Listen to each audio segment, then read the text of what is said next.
Hello and welcome back to the game room. You know what I love? Video games. You know what I love? Talking about games. And it seems like a lot of people these days who cover games seem to hate them. Or at least the people who play them. Well, that's not me, and that's not the 3,722 of you beautiful people checking out this video here today. We're past 3,700. We have a little over a month left in 2024. How close can we get to 4,000? I don't know. Let's find out. Now, since last week, the Game Awards have announced their nominees for 2024. And gotta say, it's just telling of what a poor year 2024 was for modern games. The fact that someone like myself has never even heard of one of the Game of the Year nominees, Bladestorm, before it was nominated, which, yes, if you guys have heard of it, I know it's addictive. I immediately went and bought a $20 copy of it, brand new off Amazon for the Switch. I understand why it's popular, but it is kind of telling that a game like that got nominated, though by all accounts it's fun. So hey, we'll see. I'll check it out. Right now I'm actually playing a game called Wildermyth on the Switch, which if you guys are interested in that, stay far away. It is broken to all hell. It crashes on me all the time. When I'm in docked mode, maybe if it's not in docked, it doesn't break. But anyways, that's not why you're here today. Today we are taking a look for the 29th time at 10 more Xbox 360 games that you might want to pick up.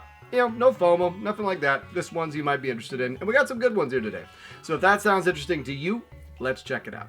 There's a lot of games out there, some of which you've never even heard of. That's where I come in. My name's Luke. I've been playing games since the age of 2, and I have no life. This is my game room. Alright, so this week we are taking a look at the first game in the Transformers series. Yes, I know I've covered Fall of Cybertron, and I said how it was part of a sequel or two games, but this is the one that I think came out first. I know a comment had said that, and that is Transformers War for Cybertron. And this is an interesting game. It uses a lot of the same mechanics that Fall of Cybertron has, but unlike Fall of Cybertron, where the campaign just goes linearly from, you start at one mission and you go on, with this one you have the option of starting either from the Decepticon side or from the Autobot side. So I guess they both coalesce. It seems to do the same thing in Fall of Cybertron as well. And without diving too deep into the story, what it seems like is Starscream is betraying the other Decepticons, and then you can choose from 3 of the different Decepticons in the Decepticon campaign. You can even play as Megatron if you want. And other differences from that and Fall is it does allow you to go into your Transformer stage whenever you want, as far as turn into your machine. I found that the game felt a little bit better in this one than the other one, but I also felt like you would run out of ammo a lot faster, as well as it seemed to be a bit harder. So there is that takeaway. I don't know if that's just the nature of the way the games start. Maybe if I started playing as the Autobot, it wouldn't have been as hard. But all in all, really solid game. I probably would say I enjoyed this one more than the other one. Just because I did enjoy that little bit of difficulty. It was nice having all the different characters you could choose to play as instead of being assigned to play as one or the other. Even the melee attack, I think I played as Brute or something. I don't know. I don't know much about the Transformers world, but another one that is highly collectible on the 360. This one and Fall of Cybertron are the 2 ones that really get up there in price. I think this one's around $40 complete. I did manage to pick this up for a deal at that swap meet from that gentleman who had a bunch of Xbox 360 games. I think I paid $30. And yeah, just a fun one. Keep an eye out for that. That and Fall of Cybertron are very good, and you don't really have to play them, one after the other. They are pretty insular, where you can kind of get the idea of it and enjoy it as you're playing it. Now, another one I picked up from that same gentleman at the swap meet, I've seen a couple people talk about it. This actually came with 3D glasses, which that's cool, but my copy does not have them, and that is the Green Lantern Rise of the Manhunters. Yeah, Rise of the Man Hunters. Now, I will self-admittedly say I know absolutely nothing about DC Comics. I barely know enough to say I have an idea what happens in Batman. I know nothing about Superman, nothing about Aquaman, Wonder Woman, and certainly not about Green Lantern. Like, I had no idea that pretty much if it's not DC Comics, it tends to be Marvel and vice versa. I thought all these were just superheroes, but that shows you how far I'm invested into the different characters.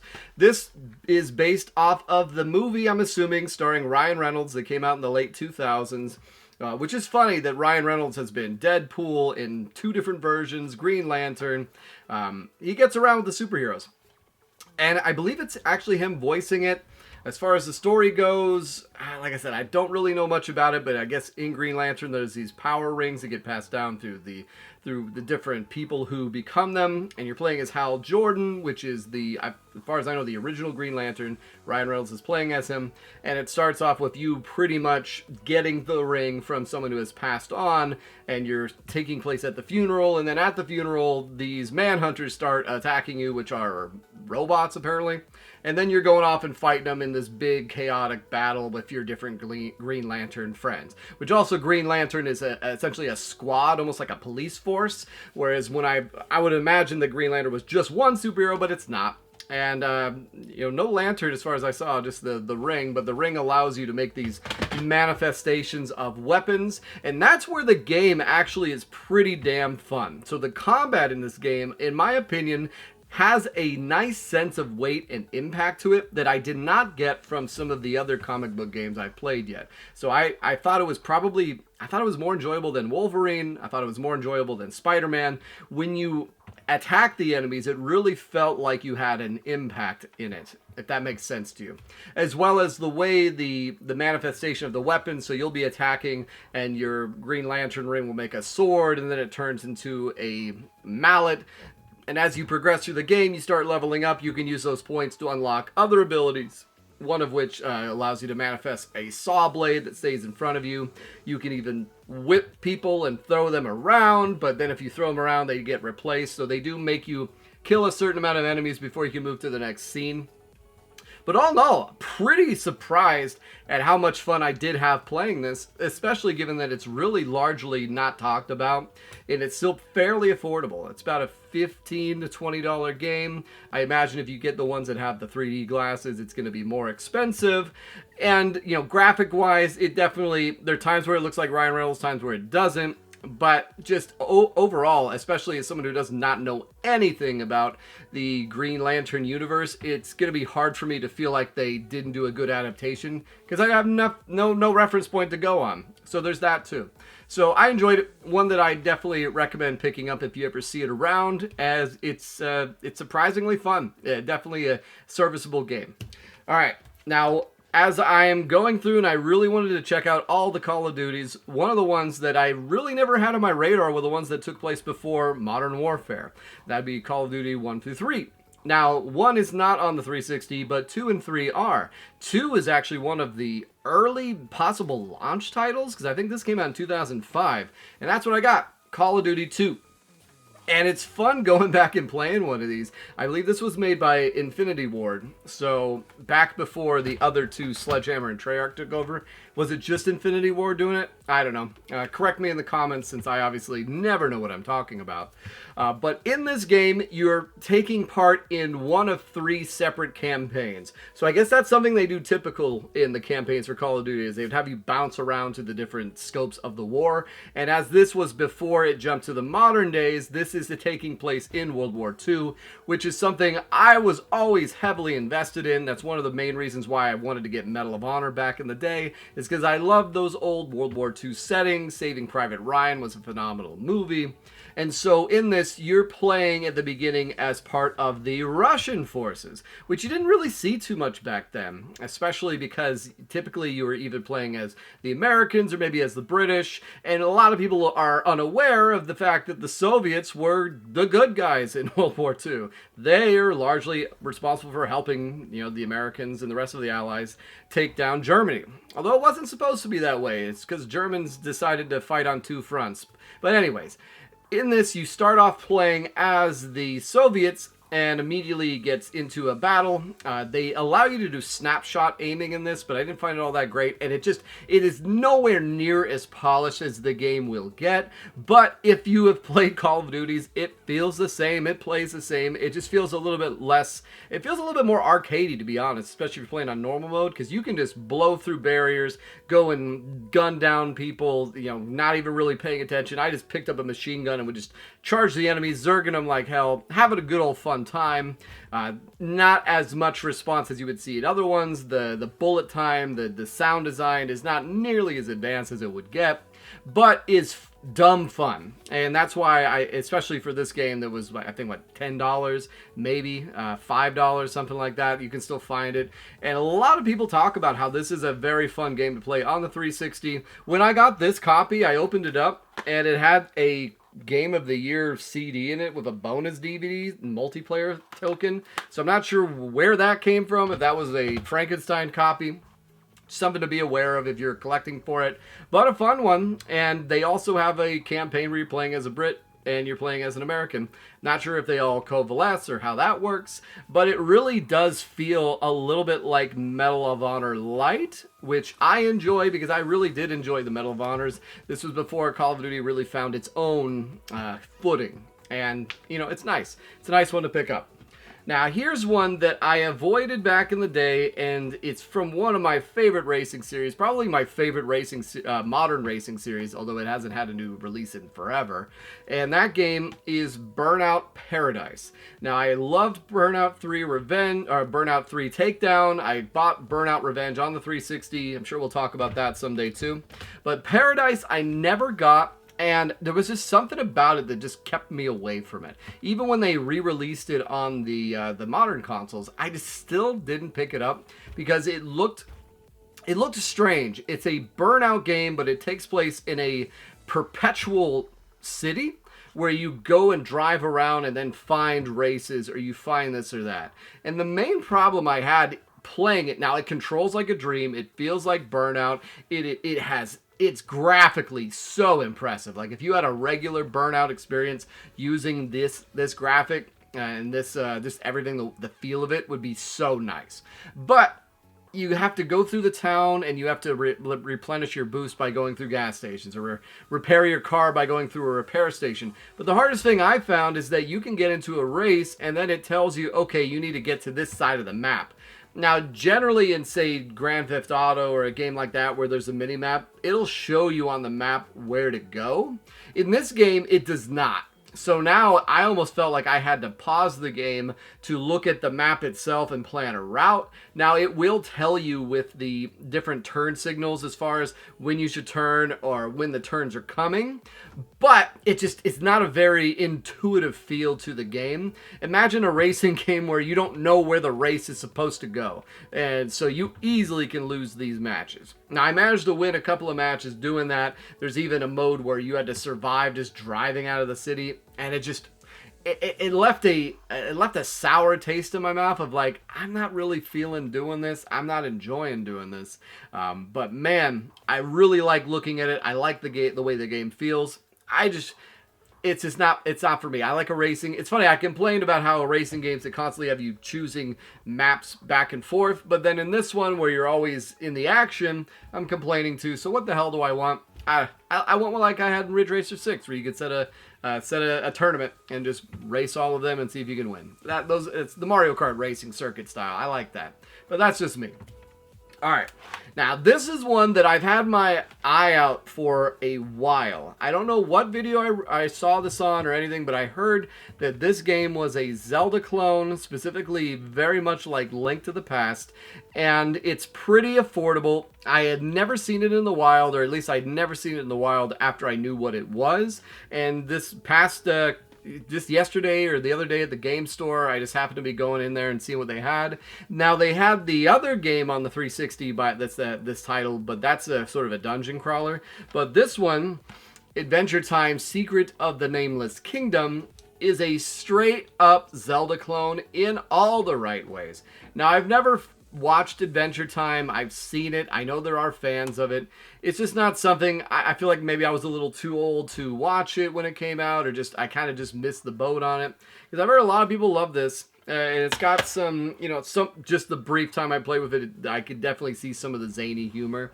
It very much is the lol random, like, oh, this just happened in front of me. Oh, wow. Is that, yeah. So it's that sardonic humor, that office style humor, which is fun. But this is a Zelda clone. It's a Zelda clone on the Xbox 360 that no one really talks about, and it's dirt cheap. I'm talking $10 to $15 complete. It's not super long, but you literally get into the game. It's raining. You're walking around the overworld. You have a sword that you can attack. You have two item boxes where you can get it. There's things you can pick up that look like pouches, that look like fairy bottles. It's basically Zelda. It's basically Zelda, and that's a good thing in my opinion, because there's really, outside of the 16-bit era, the Zelda clones, I mean, there's a couple on the PS1, but especially once you get to the 3D era, post GameCube, PS2, even N64 and all that, everything moved to 3D Zelda. So that's where you get stuff like Darksiders. So to see someone emulate the 2D Zelda experience, akin to, say, 3D Game Heroes, is really nice. And this is one that I literally had never heard about until 2 months ago. And I've been looking for that. Game is very tight, feels great, and it's just fun. As someone who loves Link to the Past, one of my favorite games, the homages to it hit just the right space. And after playing this one, I even looked up, there's apparently a Zelda 2 clone they made. They came out on the DS and the 3DS that's also cheap that I picked up. Though I don't have an easy way to... Actually, I can just play that on the 3DS now. But anyways, really good game. This one I wholeheartedly recommend picking it up if you enjoy Zelda games, especially ones that are not so obtuse and hard, like say something like Tunic or something like Death's Door that I just didn't find all that enjoyable, to be honest with you. But this one is very simplistic, probably could beat it in an afternoon, but just a good time. I enjoyed it. Alright, the big boy that we're talking about this week is one I have talked about before, but I wanted to actually give it a shot, and that is a very obscure game called Zoids Assault. So I guess this is based off the Zoids anime. Forgive me, I don't know too much about it. And it's a turn-based tactical game, so you think I would love it? Gotta tell you, this game is really, really hard to like. I'm not gonna say it's trash, I'm not gonna say it's awful, but man, do they make it difficult to like. The game starts with you watching a long, prolonged cutscene that's just a static screen with voices going on, and then eventually you get to cartoon panels with voice acting underneath. Finally, you get to the combat stage where you're controlling 5 different Zoids. The combat is so slow, and the damage you do is so minuscule that one match took me maybe, I don't know, 20, 30 minutes, where I still had an overwhelming victory, but it just was not, it was not very fun. It did not feel like I was enjoying whittling down these enemies. Instead, it was like I have five units. One seems to be a range attack, one seems to be a healer, but can also do damage. And then when you go in and you do an attack, it goes into a cutscene where it's a very cool cutscene where you go and you shoot your cannons and it hits the enemy, but your health pools are so incredibly large that you have to attack the enemy 10 times, 7, 8 times, or sometimes the RNG will get a massive hit, but it just took so unbelievably long. That on top of it just being a bland landscape and not really having much attachment to Zoids in general made this a very, very disappointing game, and one that is one of the more expensive ones in my collection for the 360 now. So grateful that I picked it up when it was $30 before it's now, I mean, it jumped up to well over 100. I think it's now coming down 70, 60, 80, I don't know. It's not worth it, guys. Trust me. As someone who loves turn-based tactical games, get Spectral Force 3. I can't say Operation Darkness yet if it's worth it. I'm going to play that one too. I've talked about it, but I haven't actually played it. But this one is absolute garbage, in my opinion. Maybe it gets better, but that first mission was such a slog. There's no way to turn off the animations either. You can skip them by hitting the start button and going past it, but it felt like everything I was doing just... it took so long, it was so arduous, and it wasn't fun. And that's a real bummer, because that was one I was really looking forward to digging into, and now that I played it, I really don't see me playing it again, and it's really just going to stay in the shelf because it is a tactical game and it is expensive, which I hate to say because I'm not that kind of collector, but it's, I don't know, it was bad, guys. It was really bad. All right. One that was interesting for me to check out, I hadn't really seen anyone talk about this when I was at that swap meet. I wanted to bundle as many games as I could with the guy who had all these 360 games I was interested in, like King Kong and War for Cybertron. So one that he had was fairly cheap that I figured I'd take a shot at. It's a Koei game, and that is Bladestorm, the 100 Years War. So, unlike Dynasty Warriors, this game doesn't have you play as one super overpowered unit who basically can take out a whole army by himself. Instead, the gimmick of this game is that you play as one unit who then, when they go to a different squad on the battlefield, can then turn into that kind of squad. So if you go to a cavalry unit, you'll get a horse. If you go to a big mercenary unit, you get a big sword. If you go to an archer unit, you get a bow. And then from there, you then will attack the enemies as a unit of, say, 20 people. Much like when I played the medieval battle game, instead of it being a top-down experience, now you're just playing as the units. And it's pretty enjoyable, to be honest. I'm not a huge fan of the Dynasty Warrior games, but I really did enjoy this way of doing it because it made it feel a little bit more realistic, a little bit less ridiculous. But it's basically just Dynasty Warriors with slightly different mechanics. I believe it's emulating the 100 Years War between France and England. I think that's the War of the Roses. I don't know. My English medieval history is not great anymore. But it's solid games, solid mechanics, and if you are interested in Dynasty Warriors type games, or if you don't like Dynasty Warrior type games, maybe give this one a shot. Because if you like the concept of it, of having armies versus armies, this one does something a little bit different that I did enjoy. Though I will say it does feel like when you're doing the attack button, you're spamming it and nothing is happening.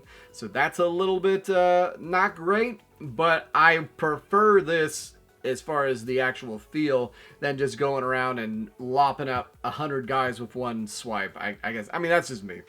Okay, getting to the last few right here. So one that I have just to wrap up the series, because I've talked about all the other ones. I've mentioned every single Xbox 360 Assassin's Creed that got a physical release outside of Assassin's Creed II. Now, a lot of people will say this is one of the best, if not the best, pure Assassin's Creed game. I myself would say Assassin's Creed 4 is my favorite one on the 360. However, 4's main gimmick is the naval warfare, the ship battles. You're very far removed from what Assassin's Creed started as by the time you get the Black Flag. I've always said they should have just made a pirate series and not attached it to the damn Assassin's Creed motto, because then they could have had another successful series instead of spending, a decade on whatever that Black Sails or whatever that game is that came out that was quadruple A that now is not. Oh, no one's talking about it. I was looking forward to that game too. But yeah, Assassin's Creed 2. I remember playing this one brand new when it came out, and early on in the game, there's a part where you're meeting someone as Ezio, and the guy's like, "It's me, Mario." And immediately I'm like, that line has stuck with me for the last over a decade, like 12 years, I think, or more than that, 14 years, because it was so funny and just a nice poke and jab at Nintendo, but in a clever way.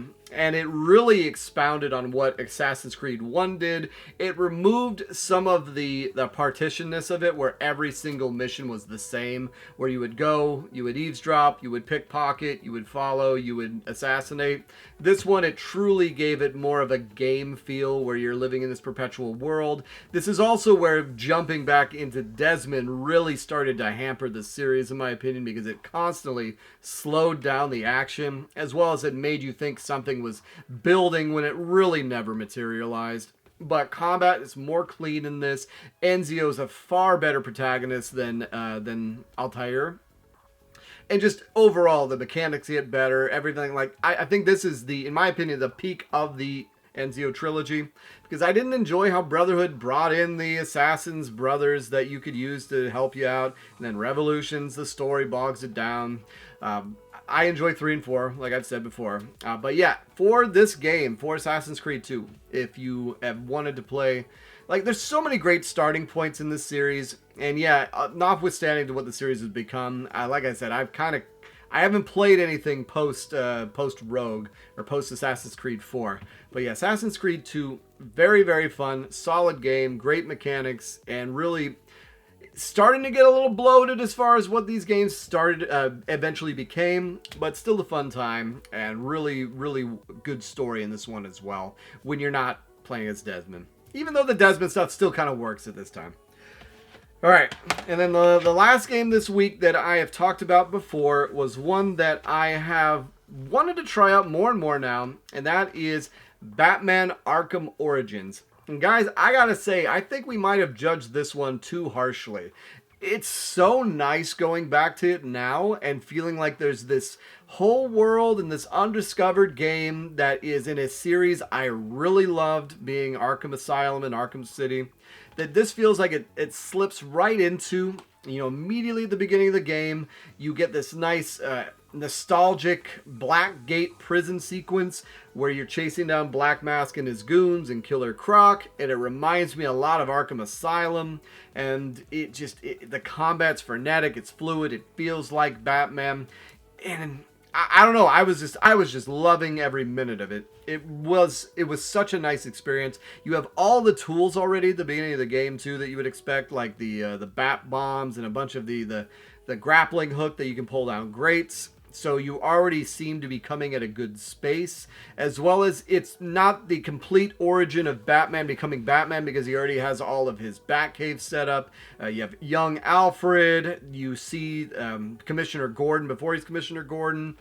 And it's just interesting. I'm usually not a big fan of prequels, but when it comes to comic book stories, there's really no such thing as a prequel because everything is just on an extended timeline. And my big issue is that I don't really like seeing them when they first get their powers, and then depending on it, I don't want to see them when they're old men and then they're eventually going to die, other than certain use cases. So this is one where he's been Batman long enough not to be completely new, but he's not so much Batman where he's completely established. There's still the point where people are still thinking he's a myth. And I'm looking forward to seeing where the story goes. And yeah, for not being made by Rocksteady, I've heard, when it came out, it got decent reviews. It got like 8s and stuff. It got decent enough reviews, but the fact that it wasn't made by Rocksteady really made people not trust it, myself included. But then when Batman Arkham Knight came out, I just wasn't feeling the story. And then obviously Kill the Justice League, Suicide Squad, everyone hates. So now it's kind of like, well, was Origins all that bad? Maybe not. Maybe not. All right, and then the last game we're going to talk about this week is one that I have avoided playing for so long. I don't know why. And that game is Darksiders II. So Darksiders 1 was one of the few games I took a risk on back during when the 360 generation was current. I really enjoyed playing it. It's kind of a God of War, Zelda style game where you're going around these different worlds, unlocking things, and it takes place with the 4 Riders of the Apocalypse. Each game has a different one of the riders as the protagonist. So you have War in number 1, Death in number 2, Strife in number 3, or Fury in number 3, and then Strife in Genesis. But anyways, in this one you play as Death, and Death is a very cool protagonist. The whole purpose of this game is that War has been caught by the Council, and you're trying to go and prove his innocence. And everything that made the first Darksiders a very competent game, they take in this game and they make it so much better. Like the feel of this game there's such exceptional polish. It feels really nice wielding Death's scythes. It feels great getting the alternative weapon and using that. It's a little bit of a collectathon. When you kill enemies, you can pick up gear, you can pick up items, but also it doesn't feel like it's super pertinent that you're always swapping in and out of gear. And the story is interesting enough from where it led off from the first game that I was hooked. I really enjoyed playing through this, and I always had known I would enjoy this game, and it's been re-released and talked about to death. It's all over the place. But I feel like there's a lot of people like me who may not have checked it out. And maybe even those who played the first one who didn't check it out. So to those of you who've ever thought about it, pick this one up. This one is probably, as far as those games that play like Vikings, Splatterhouse, all those third-person combat, Brutal Legend, those, like, this is a very, very exceptionally polished game. And I want to say one of the last games that THQ made before they went out of business or became THQ Nordic or got bought. I don't know. That thing is all confusing. But yeah, very, very good game. Really, really well done. And I enjoyed the hell out of it. And that's what you guys get for this week. That is another 10 Xbox 360 games. I hope everyone has a wonderful Thanksgiving coming up here. We'll see we'll see what happens coming up for the 30th one of these. I know I had someone mention talking about backwards compatible games that require the disc. I think I might do that video just because with the Thanksgiving holiday, it's going to be busy. It's going to be hard to get into another fresh 10 games, and a lot of those I've already talked about. And thank you guys for coming back. Thank you all. I'm so incredibly thankful for all of you. So incredibly thankful for my health, my wife, my child, my life, job. And just loving doing these videos for all you guys. So hey, it's been so nice getting a hold of you. Take care.